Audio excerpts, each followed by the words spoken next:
बघा, आजच आपण पाठ शिकला मुंग्याच्या जगात.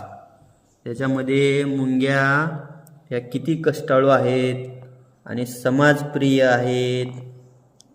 तर बघा, मी सांगितलं ना, मुंग्या ह्या एकत्रित काम करतात एकजुटीने. बघा, आणि आत्ताच आपल्याला इथं एकच मुंगी दिसली होती नाही, कल्याणी किती मुंग्या दिसल्या होत्या? एकच. आता एवढ्या कशा काय आल्या? कशा आल्या समोर? गंध सोडले. कोण सोडला गंध? एक मुंगी. ती कधी दिसली होती तुला? मगाशी दिसली होती की नाही? मग आता हा काय आहे? हा भाताचा कण आहे, शीत आहे, है ना? आता ह्या मुंग्या काय करतील बरं? उचलून येतील, है की नाही? सगळ्या एकजुटीनं काम करतील.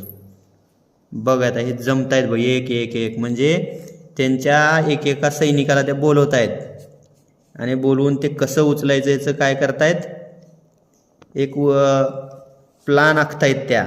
आणि हे उचलणार आता. घेऊन गेला बघ, घेऊन गेली. नाहीये घेऊन गेली. गेली का घेऊन? काय घेऊन गेली? भात. भात घेऊन गेली. भाताचं छोटं शीतावर तिला उचलतंय. आणि मुंगी ही तिच्या शरीरापेक्षा 10 पट वजन उचलू शकते. बघा, तिच्यापेक्षा मोठं आहे ना? खूपच मोठं आहे.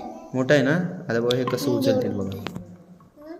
उचलल्यावर बघा, एकजुटीचा विजय असो. या मुंग्यांनी दाखवून दिलं की एकीचे बळ काय असते.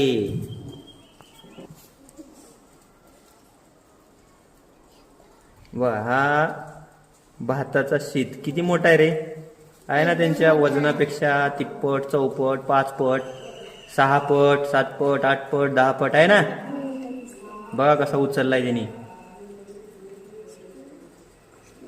आपण सुद्धा जर कोणतेही काम एकीनं केलो तर ते पूर्णत्वास जाते.